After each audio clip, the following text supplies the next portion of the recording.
আসসালামু আলাইকুম। আপনাদের একটা আশ্চর্য জিনিস দেখাই, সেটা হলো আমাদের দেশে পাতাবাহার গাছে কোনো ফলও হয় না, ফুলও হয় না, কিন্তু এইখানে দেখেন কি সুন্দর পাতাবাহার গাছে, এক ধরনের পাতাবাহার গাছ, সেইখানে কি সুন্দর সুন্দর ফল ধরেছে। দেখতে পাচ্ছেন, এটা আসলে একটা একটা ফল গাছই, কিন্তু ঠিক যেন আমাদের দেশে পাতাবাহার গাছের মতো চমৎকার দেখতে। ফল লাল, সবুজের মধ্যে সবুজ পাতার ভিতরে ভিতরে লাল, সুন্দর দেখা যাচ্ছে, ভালো লাগছে।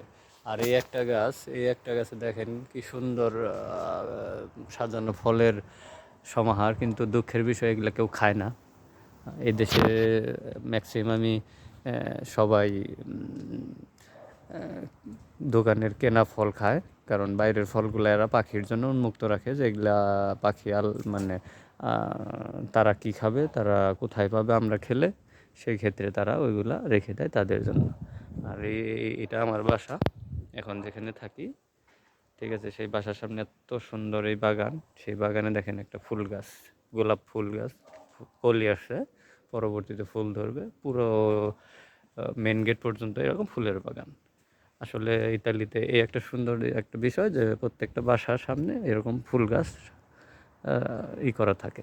আর এটা হলো সবচেয়ে বড় বিষয়, হলো অ্যালোভেরা গাছ। দেখেন, আমরা যেটাকে বলি শ্বেতকণিকা গাছ। ধন্যবাদ। আরও অনেক কিছুই দেখাবো সামনে, ভালো থাকবেন। আসসালামু আলাইকুম।